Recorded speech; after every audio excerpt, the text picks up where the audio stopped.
Hey guys, welcome back. This is one of the reasons why you should never listen to people who tell you something is awesome. This is my Tamiya dancing rider, the T3-01 chassis,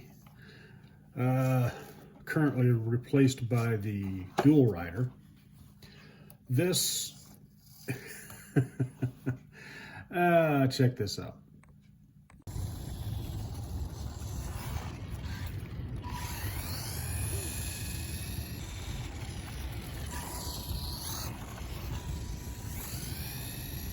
This thing is a fun little monster. Of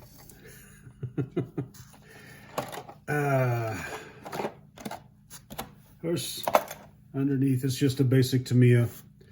I replaced a lot of the Phillips screws with regular hex heads because after a while you get tired of trying to screw those little Phillips in with a non-ESC screwdriver, and you just have to replace things. Now, currently I am running used electronics as far as the ESC and the receiver and the servo. These all came out of things that I just changed them out of.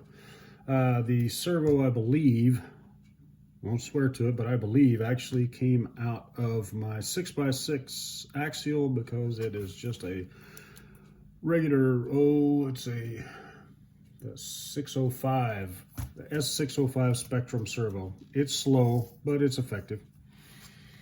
And the ESC is actually out of an ECX Doomsday Barrage because didn't need it in there anymore, so I took it out.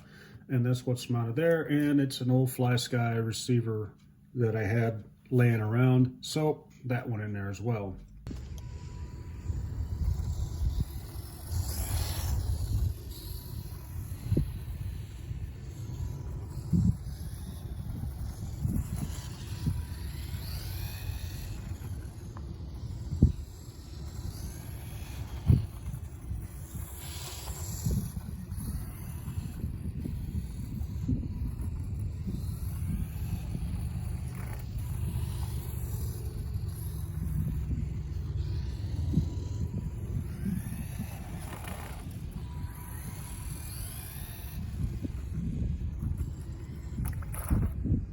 Something you probably noticed in that video is this thing does some pretty wide turns at speed because though it does lay down quite a bit, it pushes out a lot when you're doing high speed, so it'll actually skip out a little bit.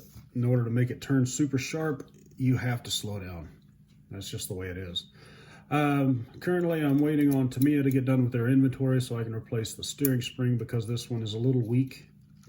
And you can get just about every part of this from Tamiya in a slightly better form in the hop-up parts. Plan on getting the street tires and the chrome wheels to go on the back, and the upgraded spring for the center, and maybe the upgraded spring for the rear suspension. And all of those parts are ridiculously cheap, which is something when you consider that one of these as a dual rider is less than $150 once you get everything in it. You don't need a ridiculous ESC. You don't need anything really overpowered because it is just so tiny. It's got a little bitty motor.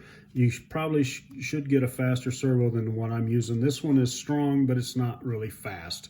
It's a Spectrum servo, so you really can't expect much more than that. If you're going to do this and you're planning on running it quite a bit, I'd say take Wild Willie out of there, mostly because when this thing falls over, you should be able to turn the steering and have it stand back up on its own. But with Willie in there, on mine anyway, it's hard to get it to rock back over the way you want it. So that's something to keep in mind. It will require a very small battery. Currently, the ones I'm running in here aren't that big. I believe they're about 66 by 35 by 30, I believe. You don't have a lot of room to put a battery in there, and it may take a little finagling to get it in there. This one is in there and it barely fits. What I'm running right now is the Z 1500 milliamp battery pack, one of these. This one is a 60C 11.1 watt hours. I don't know if that helps you any, but this is high performance lithium battery, but this is the size that I'm using right now.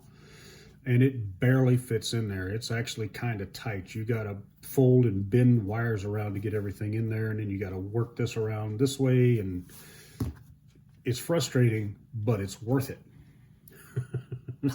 Anyway, guys, enjoy the rest of the run video. If you got any questions, drop them in the comments down below, or better yet, go ask Josh over at Harley Designs. He knows a lot more about these things than I do. He's the reason I bought this. I blame Josh. I blame Josh for a lot of stuff. Anyway, thanks for watching, guys. I hope you enjoyed it. Good luck on the trails.